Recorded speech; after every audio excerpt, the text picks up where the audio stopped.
టీవీ11 నా పేరు పద్మ. వివరాల్లో వెళ్లే ముందు హెడ్లైన్స్ చూద్దాం. ఎమ్మెల్యే ఎమ్మెల్సీ అభ్యర్థుల నామినేషన్ పూర్తి.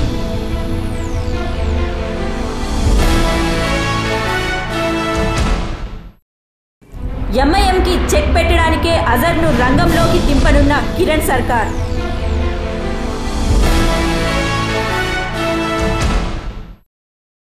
ప్రభుత్వంపై నిప్పులు చెలరేగిన D L Ravindra.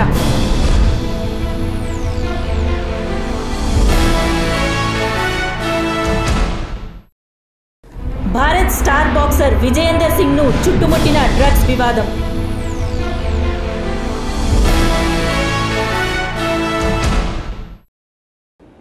News and details. రాష్ట్ర శాసన మండలికి ఎమ్మెల్యే కోటాలో బరిలోకి దింపిన ఆయా పార్టీల ఎమ్మెల్సీ అభ్యర్థులు ఏకగ్రీవంగా ఎన్నిక కానున్నారు.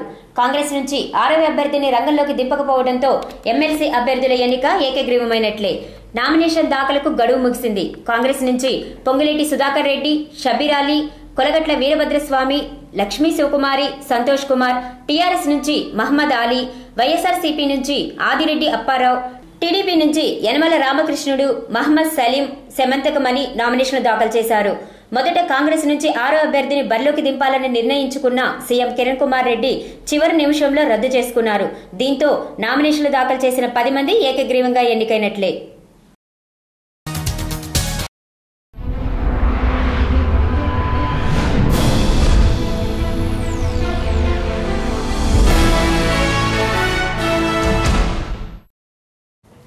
వారిద్దరూ మంచి మిత్రులు. ఒకరి కష్టసుఖాల్లో మరొకరు పాలు పంచుకునే ఆప్తులు. రాజకీయాల్లో కూడా పరస్పరం సహకరించుకునే పార్టీలోనే ఉన్నారు. కానీ ఇటీవల వారి పార్టీల మధ్య వచ్చిన తేడాలు ఈ ఇద్దరు మిత్రులను కూడా విడదీస్తున్నాయా అంటే అటువంటి సంకేతాలే కనిపిస్తున్నాయి. ఇంతకీ ఎవరా ఇద్దరు మిత్రులు అనుకుంటున్నారా? వారే అసదుద్దీన్ ఓవైసీ, అజరుద్దీన్. అసదుద్దీన్ ఓవైసీ ఎంఐఎం అధినేత, హైదరాబాద్ ఎంపీ. భారత మాజీ క్రికెటర్ అజరుద్దీన్ ప్రస్తుతం ఉత్తరప్రదేశ్లోని మొరాదాబాద్ లోక్సభ సభ్యుడిగా ఉన్నారు. కాంగ్రెస్, ఎంఐఎం ఒకప్పుడు మిత్రపక్షాలే. ఎన్నికల్లో కూడా సహకరించుకునేవి. ఇటీవల ఇరు పార్టీల మధ్య విభేదాలు తలెత్తాయి. ముఖ్యమంత్రి కిరణ్ కుమార్ రెడ్డిపై అసదుద్దీన్ ఓవైసీ విరుచుకుపడ్డారు, విమర్శలు గుప్పించారు. వివాదాస్పద వ్యాఖ్యల కేసులో ఎంఐఎం ఎమ్మెల్యే అక్బరుద్దీన్ ఓవైసీ 2005లో నమోదైన కేసులో ఎంపీ అసదుద్దీన్ గడ్డు పరిస్థితులు ఎదుర్కొన్నారు. దీంతో కాంగ్రెస్పై ఎంఐఎం శత్రుత్వానికి అగ్నికి ఆజ్యం తోడైనట్లయింది. ఎంఐఎంకు హైదరాబాద్పై గట్టి పట్టుంది. హైదరాబాద్ లోక్సభ స్థానంతో పాటు 7 శాసనసభ్యులు, 1 ఎమ్మెల్సీ, 45 మంది కార్పొరేటర్లు ఉన్నారు. కాంగ్రెస్తో దోస్తీ ఫలితంగా మేయర్ పదవిని కూడా చేజిక్కించుకుంది. ఇరు పార్టీల మధ్య దోస్తీ కటీఫ్ కావడంతో ఆధిపత్యాన్ని నిలుపుకోవడానికి కసరత్తు మొదలైంది. ఇటీవలే అజరుద్దీన్ ముఖ్యమంత్రి కిరణ్ కుమార్ రెడ్డితో ఢిల్లీలోని ఏపీ భవన్లో భేటీ అయ్యారు. హైదరాబాద్ లోక్సభ స్థానం నుంచి అజరుద్దీన్ని బరిలోకి దించడమే లక్ష్యంగా ఈ భేటీ జరిగిందంటున్నారు. రాజకీయాల్లో స్నేహాలు, శత్రుత్వాలు శాశ్వతం కాదన్న నానుడిని నిజం చేస్తూ అజరుద్దీన్ కూడా స్పందించారు. అధిష్టానం ఆదేశిస్తే ఎక్కడి నుంచైనా పోటీకి సిద్ధమేనన్నారు. అసదుద్దీన్ ఓవైసీ కూడా ధీటుగానే స్పందించినట్లు సమాచారం. ప్రత్యర్థి ఎవరైనా పోరాటానికి వెనకాడేది లేదన్నట్లు వినికిడి. స్నేహితుల మధ్య కూడా చిచ్చు పెట్టి ఒకరితో మరొకరు ఢీకొనేలా చేయగలిగే దమ్ము రాజకీయాలకే ఉంది. ఇప్పటి వరకు అసదుద్దీన్ ఓవైసీ రాజకీయాల్లో దుమ్ము లేపాడు. మరి ఇప్పుడు ఎవరిది పైచేయి అవుతుందో? 2014 ఎన్నికల్లో ఇటు కాంగ్రెస్కి, అటు ఎంఐఎంకి, ఇటు అజరుద్దీన్కి, అటు అసదుద్దీన్ ఓవైసీకి 2020 వరల్డ్ కప్ ఫైనల్ మ్యాచ్లా ఉంటుంది. ప్రజలు అసదుద్దీన్ని నమ్ముకుంటారా లేక అజరుద్దీన్కి అవకాశం ఇస్తారా? దీనికోసం మనం వేచి చూడాల్సిందే. నేడు ప్రభుత్వ ఆసుపత్రుల్లో కనీస సదుపాయాలు, డాక్టర్లు లేక ప్రజలు ఎన్నో ఇబ్బందులు ఎదుర్కొంటున్నారు. ప్రభుత్వం వైద్య, విద్య మీద ఎక్కువ ఖర్చు పెట్టాలి. కానీ మన ప్రభుత్వం అలా చేయడం లేదు. ఈ విషయమై ఆరోగ్య శాఖ మంత్రి డిఎల్ రవీందర్ అసంతృప్తి చెందారు. ప్రభుత్వాలు ప్రజల మీద తక్కువ ఖర్చులు చేస్తున్నాయని, విద్య, వైద్య మీద మరింత ఖర్చు చేసి ప్రజల్లో నమ్మకం కలుగజేయాలని, ప్రభుత్వ ఆసుపత్రులు, అందులో పనిచేసే సిబ్బంది ఎంతో బాగున్నాయని ప్రజల్లో భరోసా కల్పించాలని, అప్పుడే ప్రజలకు ప్రభుత్వం మీద నమ్మకం కలుగుతుందని ఆయన అన్నారు.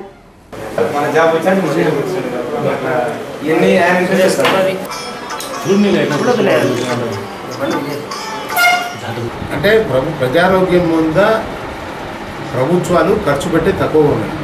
మరీ ముఖ్యంగా మన ప్రభుత్వంలో ఇంకా కొంచెం తక్కువ ఖర్చు పెడతాం. ఎప్పటికైనా విద్యా వైద్యం మీద ప్రభుత్వాలు ఖర్చు పెట్టి ప్రజల్లో భరోసా కల్పించాలి. ఎస్, మేము ఉన్నాం, మా ఆసుపత్రులు బాగున్నాయి, మా డాక్టర్లు బాగున్నారు, మా దగ్గర ఫెసిలిటీస్ బాగున్నాయి, మా దగ్గర అన్ని రకాలైన ఉన్నాయని చెప్పి నమ్మకం ఇచ్చారు. ప్రభుత్వ ఆసుపత్రులు అంత అధ్వానంగా ఏమీ లేవు, కానీ ఈ ప్రభుత్వ ఏరియా హాస్పిటల్, టెరిషరీ కేర్ అంటే టీచింగ్ హాస్పిటల్, ఇవన్నీ ఒక 1000 కోట్లు పెట్టి సంతం చేసి మా డాక్టర్లకు కాన్ఫరెన్స్ కలిగేయండి, ఓ 10 రూపాయలు స్పెషలిస్ట్ జీతం పెంచండి, పనిచేస్తారు. మా అధికారులు కూడా దున్నపోతు ఏంటంటే కట్టేయమంటారు, ఆ దున్నపోతు ఈతదని ఆలోచన. రాష్ట్రంలోనే కాక దేశంలోనే ప్రముఖ శైవ క్షేత్రాలలో శ్రీశైలం మల్లన్న సన్నిధి ఒకటి. అందుకే ఇక్కడ భక్తుల తాకిడి ఎక్కువగా ఉంటుంది. అలాంటిది శివుడికి ఎంతో ప్రీతిపాత్రమైన మహాశివరాత్రి రోజున ఇక్కడ భక్తుల రద్దీ ఎలా ఉంటుందో ప్రత్యేకంగా చెప్పనవసరం లేదు. భక్తుల రద్దీని దృష్టిలో ఉంచుకొని ఆ స్థాయిలో సౌకర్యాలు కల్పించడంలో ఆలయ అధికారులు ఘోరంగా విఫలమయ్యారు. వారి నిర్లక్ష్యం మరోసారి బయటపడింది. వేలాదిగా తరలి వచ్చిన భక్తులు గొంతు తడుపుకోవటానికి చుక్క నీరు లేక అల్లాడిపోయారు. శ్రీశైలం భ్రమరాంబ మల్లికార్జున చెంతనే కృష్ణమ్మ పరవళ్లు తొక్కుతున్న భక్తుల గొంతు ఎండిపోయింది. దీనికి అంతటికీ కారణం ఆలయ అధికారుల నిర్లక్ష్యమే అని వారి తీరుపై భక్తులు ఆగ్రహం వ్యక్తం చేస్తున్నారు. నీటి కష్టాలే కాకుండా మల్లన్న దర్శన భాగ్యానికి భక్తులు నానా కష్టాలు పడ్డారు. రద్దీ దృష్ట్యా క్యూ లైన్లు ఏర్పాటు చేయడంలోనూ అధికారులు పూర్తిగా విఫలమయ్యారు. రాజకీయ నాయకులకు, వారి అనుచరులకు, పలుకుబడి ఉన్న వారికి ముక్కంటి దర్శనం ఈజీగా జరిగింది. కాలినడకన సదూర ప్రాంతాల నుండి వచ్చిన సామాన్య భక్తులకు మాత్రం చుక్కలు కనిపించాయి. ఉత్సవాల సమయాన హడావుడి చేసే అధికారులు ఇప్పటికైనా శ్రీశైలం నీటి కష్టాల గురించి ఎలాంటి సమస్యలు లేకుండా చూడాలని భక్తులు కోరుతున్నారు.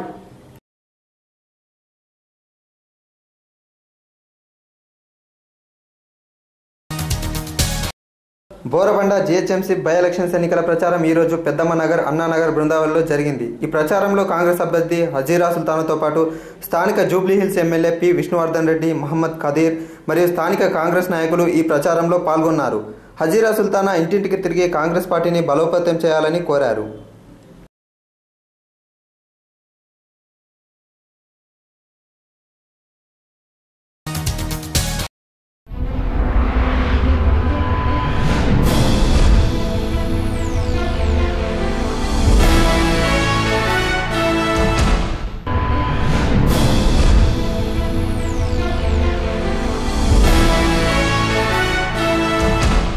ఎల్లుండి నుండి ప్రారంభం కానున్న అసెంబ్లీ బడ్జెట్ సమావేశాల్లో అనుసరించాల్సిన వ్యూహంపై చర్చించేందుకు సీఎం కిరణ్ కుమార్ రెడ్డి మంత్రులతో సమావేశమైనారు. ఈ నెల 13వ తేదీ నుండి నెలాఖరు వరకు బడ్జెట్ సమావేశాలు జరగనున్నాయి.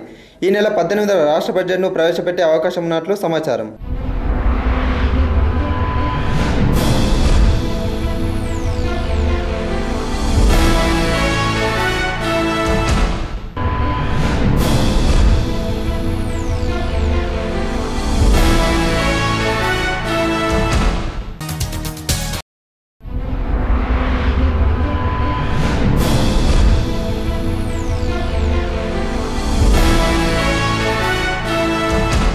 గుంటూరు జిల్లా సత్తెనపల్లిలో ఏర్పాటు చేసిన మీడియా సమావేశంలో టీడీపీ మాజీ మంత్రి కోడెల శివప్రసాద్ మాట్లాడుతూ వైఎస్ఆర్సీపీ అవినీతి గురించి మాట్లాడటం విడ్డూరమని, అవిశ్వాస తీర్మానంపై మా పార్టీకి చెప్పే స్థాయి వైఎస్ఆర్సీపీకి లేదని, గతంలో 2 సార్లు అవిశ్వాస తీర్మానం పెట్టినప్పుడు కాంగ్రెస్ పార్టీతో బేరసారాలాడింది, మళ్లీ ఇప్పుడు అవిశ్వాస తీర్మానం పెట్టమనడం కూడా మరోసారి ఆ పార్టీ అవినీతిని కప్పిపుచ్చుకునే ప్రయత్నమే అన్నారు. వైఎస్ఆర్ కాంగ్రెస్ ని అవిశ్వాసం పెట్టమనండి, మేము మద్దతు ఇస్తాం, ప్రభుత్వాన్ని కూలుతాం.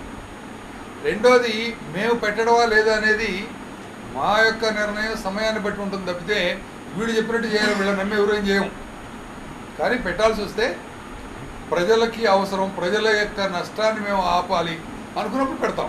ఏంటంటే తెలుగుదేశం పార్టీ స్పష్టంగా వైఎస్ఆర్ కాంగ్రెస్ పార్టీ అవిశ్వాసం పెట్టినా, ఇంకో టీఆర్ఎస్ పెట్టినా, ఇంకొకళ్ళు పెట్టినా మేము కాంగ్రెస్ పార్టీని కూల్చుతాం, ప్రభుత్వాన్ని కూల్చడానికి అవిశ్వాసానికి మద్దతుగా ఓటేస్తాం, అంతవరకు మేము గ్యారంటీ ఇస్తాం.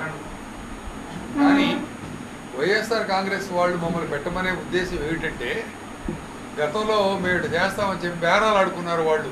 మేము గవర్నమెంట్కి అనుకూలంగా మేము బాయ్కాట్ చేయటము ఏదో చేస్తాం, మా జగన్ను బయటకు తీసుకొస్తారు ఆ జైల్లో నుంచి అని బేరాలు ఆడుకున్నారు. ప్రజల దగ్గరికి వెళ్ళినప్పుడు మా అబ్బాయిని జైలు నుంచి బయటకు తీసుకురండి, మా అబ్బాయిని జైల్లో పెట్టారు, ఇది తప్పితే జనానికి ఏం చేస్తారు? మీరు స్పష్టమైన ఎజెండా ఉండాలి. రాజన్న రాజ్యం. ఏమిటి రాజన్న రాజ్యం? అదేగా ఇన్ని తిప్పలు వచ్చింది. ఈరోజు డెల్టాకి నీళ్లు రాలేదన్నా, సాగర్ ఆయకట్టుకు నీళ్లు రాలేదన్నా కారణం రాజశేఖర రెడ్డి.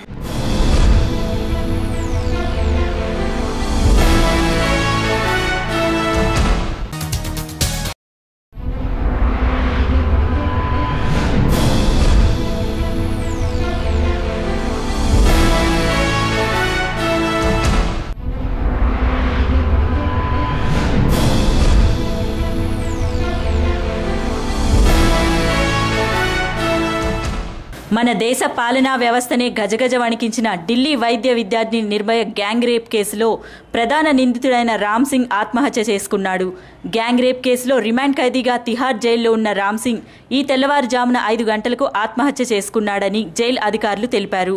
జైలు నెంబర్ 3లో ఓ గ్రిల్కు ఆయన ఉరివేసుకుని ప్రాణాలు తీసుకున్నాడు. రామ్ సింగ్ మృతదేహాన్ని పోస్ట్ మార్టం కోసం అధికారులు దీన్ దయాళ్ ఆసుపత్రికి తరలించారు. దేశ రాజధాని ఢిల్లీలో సంచలనం సృష్టించిన నిర్భయ అనే వైద్య విద్యార్థిని గ్యాంగ్ రేప్ కేసులో అరెస్ట్ అయిన 6 నిందితుల్లో రామ్ సింగ్ ప్రధాన నిందితుడిగా ఉన్నాడు. రామ్ సింగ్ ఉంటున్న జైల్ బారక్లోనే మరో 2 ఖైదీలు కూడా ఉన్నారు. పోలీసులు వారిని విచారిస్తున్నారు. ఇవాళ రామ్ సింగ్ ను జైలు అధికారులు కోర్టులో హాజరుపరచాల్సి ఉండగా ఇంతలోనే ఈ ఆత్మహత్య చోటు చేసుకుంది. రిమాండ్ ఖైదీగా రామ్ సింగ్ మృతిపై జైళ్ల శాఖ ఉన్నతాధికారులు, మ్యాజిస్ట్రేట్లు విచారణకు ఆదేశాలు జారీ చేశారు. కాగా ఈ ఘటనపై విచారణ జరిపించి తమకు నివేదిక అందజేయాలని కేంద్ర హోంశాఖ కూడా జైలు అధికారులను ఆదేశించింది. కాగా తన కుమార్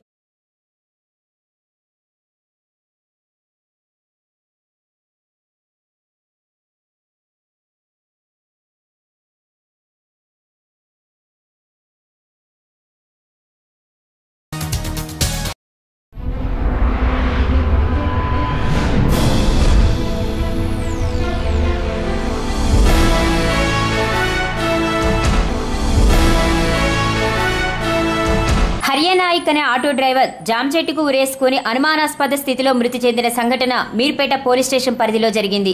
మృతుని స్వస్థలం నల్గొండ జిల్లా చందంపేట మండలం నేరేడుకొమ్ము గ్రామ పంచాయతీ పరిధిలోని పడమటి తండా. బతుకు తెరువు కోసం నగరానికి వలస వచ్చి ఆటో నడుపుతూ భూపేష్ గుప్తా నగర్లో నివాసం ఉంటున్నాడు. ఆదివారం తాను నివసిస్తున్న ఇంటి దగ్గరలోని వాసుదేవరాజు ఇంట్లో జామ్ చెట్టుకు ఉరేసుకుని మృతి చెందాడు. ఆ ఇంటి యజమాని స్వప్న ఉదయం ఇంట్లో నుంచి లేచి చూసేసరికి చెట్టుకు వేలాడుతున్నట్లు పోలీసులకు వివరించింది. మృతుడు ఇతరుల ఇంట్లో ఉరి వేసుకోవడంపై పలు అనుమానాలు వ్యక్తమవుతున్నాయి. హర్యానా యొక్క ఆత్మహత్యపై పోలీసులు ఆరా తీస్తున్నారు. కేసు నమోదు చేసుకుని దర్యాప్తు చేస్తున్నారు.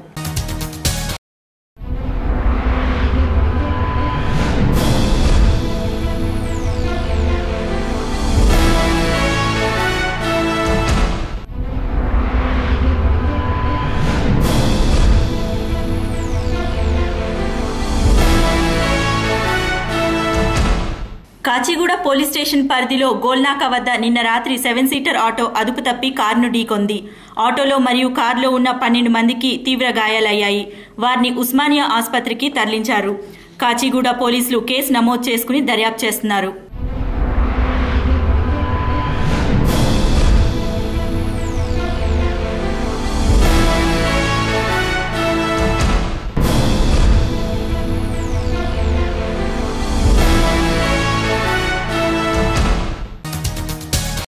ఏం జరిగిందో తెలియదు కానీ వారు మాత్రం తమ నిండు జీవితాలను బలి తీసుకోవడానికి సిద్ధమయ్యారు.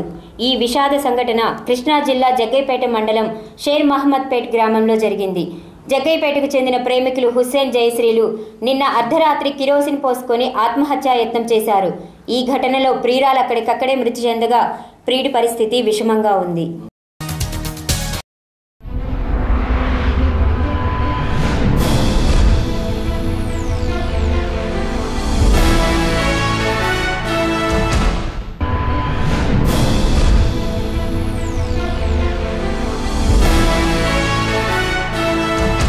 భారత స్టార్ బాక్సర్ విజేందర్ సింగ్ ను డ్రగ్స్ వివాదం చుట్టుకుంటుంది. విజేందర్ తో కలిసి డ్రగ్స్ కొన్నానని అతని సన్నిహితుడైన బాక్సర్ రామ్ సింగ్ పోలీసుల దర్యాప్తులో వివరించాడు. దీంతో రామ్ సింగ్ సస్పెన్షన్ గురి కావడంతో పాటు విజేందర్ కూడా కష్టాలు తప్పడం లేదు. ఈ ఆరోపణల నేపథ్యంలో విజేందర్ కు డోప్ టెస్ట్ నిర్వహించనున్నట్లు సమాచారం. మొహాలి జిల్లాలోని జదల్పూర్లో ఇటీవల ఓ ఫ్లాట్లో 120 కోట్ల రూపాయల విలువైన 16 కిలోల హెరాయిన్ ను పోలీసులు స్వాధీనం చేసుకున్నారు. హెరాయిన్ దొరికిన స్థలంలో విజేందర్ భార్య పేరు మీద కారు రిజిస్ట్రేషన్ అయినట్లు తెలుస్తుంది.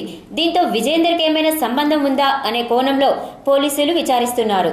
అంతేకాకుండా తాజాగా మాజీ రూమ్మేట్ జాతీయ ఛాంపియన్ రామ్ సింగ్ కూడా తాను విజేందర్తో కలిసి డ్రగ్స్ తీసుకున్నానని చెప్పడంతో విజేందర్ మరింత చిక్కుల్లో పడ్డాడు. తాము అనూప్ సింగ్ అనే డ్రగ్ డీలర్ వద్ద 3-4 సార్లు హెరాయిన్ కొన్నట్లు రామ్ సింగ్ పోలీసుల విచారణలో వెల్లడించాడు. అయితే ఈ కేసుతో తనకు ఎలాంటి సంబంధం లేదని విజేందర్ ఖండిస్తున్నాడు.